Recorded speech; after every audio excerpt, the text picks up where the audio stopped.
بسم اللہ الرحمن الرحیم الحمد للہ رب العالمین وکفی وسلام علی عباد الذین اصطفی اما بعد۔ محترم حضرات اور ہمارے پیارے بہنوں اور بھائیوں، اللہ تبارک و تعالی سے کس وقت بات کی جاتی ہے اور کس انداز سے بات ہوتی ہے، اس بارے میں آپ لوگوں کو کچھ بتانے کی کوشش کروں گا۔ اللہ تبارک و تعالی اور بندوں کے درمیان جو گفتگو ہوتی ہے وہ ذریعہ ہے نماز۔ آپ لوگ دن بھر میں 5 وقت جو فرض ہے وہ نماز ادا کرتے ہیں اور اللہ تعالی سے گفتگو کرتے ہیں۔ نماز کے ذریعے سے اللہ اور بندے کے اندر جو گفتگو ہوتی ہے وہ کوئی نہیں جان سکتا، لیکن اس کی مثال دے کر میں آپ کو سمجھانے کی کوشش کروں گا کہ مثال سے لوگ بہت جلد سمجھ لیتے ہیں۔ اگر آپ کے آفس میں آپ کے جو چیئرمین ہیں، اگر بتا دیا جائے کہ دن بھر میں کسی وقت بھی آپ کو بلا کر یا آپ کی اجازت ہے، آپ کو اجازت ہے جا کر آفس میں اپنی بات رکھ سکتے ہیں، لیکن وہ چیئرمین صرف 1 گھنٹہ کی مہلت دے کہ 12 بجے سے لے کر 1 بجے تک صرف وہی لوگ آ سکتے ہیں جو اپنی خواہش کو پوری کرنا چاہتے ہوں، اپنی ضروریات کو پوری کرنا چاہتے ہو اور لوگوں کے سامنے رو کر گر گرا کر مجھ سے مانگنے میں شرم آتی ہے، تو وہ لوگ 1 بجے سے لے کر یا 12 بجے سے لے کر 1 بجے کے درمیان ہمارے آفس میں آ کر مل سکتے ہیں۔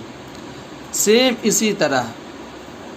اللہ تبارک و تعالی نے نماز تو فرض کیے، نماز کے ذریعے سے بندوں سے گفتگو تو ہوتی ہے، لیکن ایک خاص نماز ہے جسے آپ اور ہم تہجد کے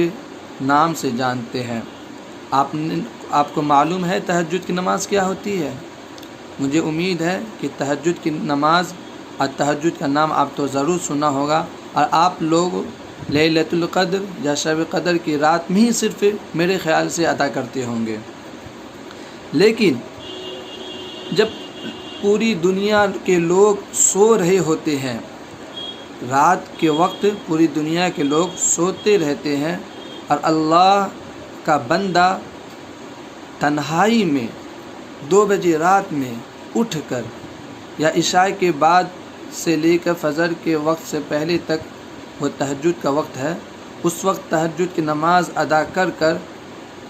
اور اللہ کے سامنے گر گرا کر وہ مانگتا ہے اور کہتا ہے، یا اللہ ہم تمام گناہوں سے توبہ کرتے ہیں، یا اللہ ہم تمام گناہوں سے توبہ کرتے ہیں، ہماری مغفرت فرما دے۔ وہ بندہ جو دن میں شرم آتی ہے مسجدوں میں رہ کر، مسجدوں میں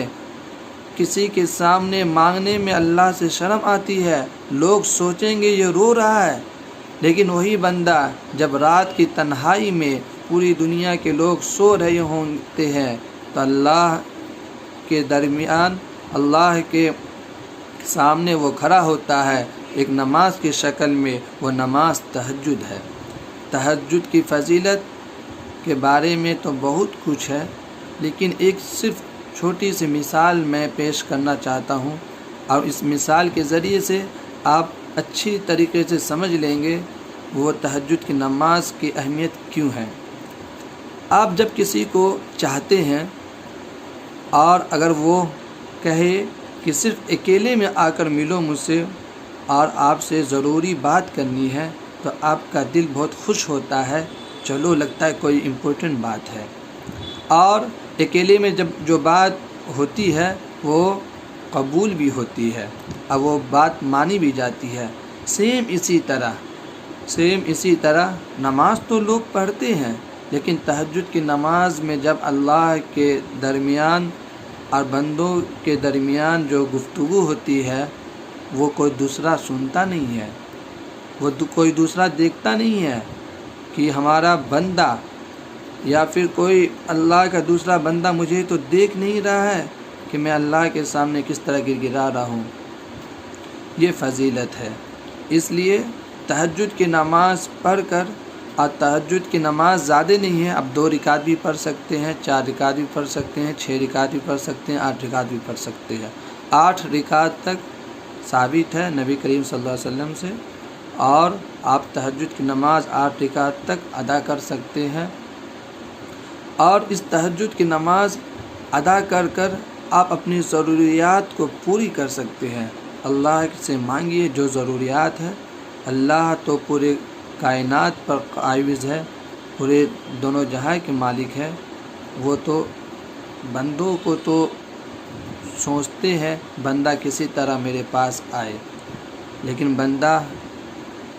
نافرمان کہے یا پھر کچھ اور کہے یہ بندہ تیار نہیں ہوتا ہے۔ اس لیے تہجد کی نماز کی پابندی انشاءاللہ آپ بھی کیجیے، ہم بھی کریں گے۔ اللہ تعالی ہم لوگوں کو کہنے اور سننے کے عمل کی توفیق عطا فرمائے۔ وآخر الدعوانا ان الحمد للہ رب العالمین۔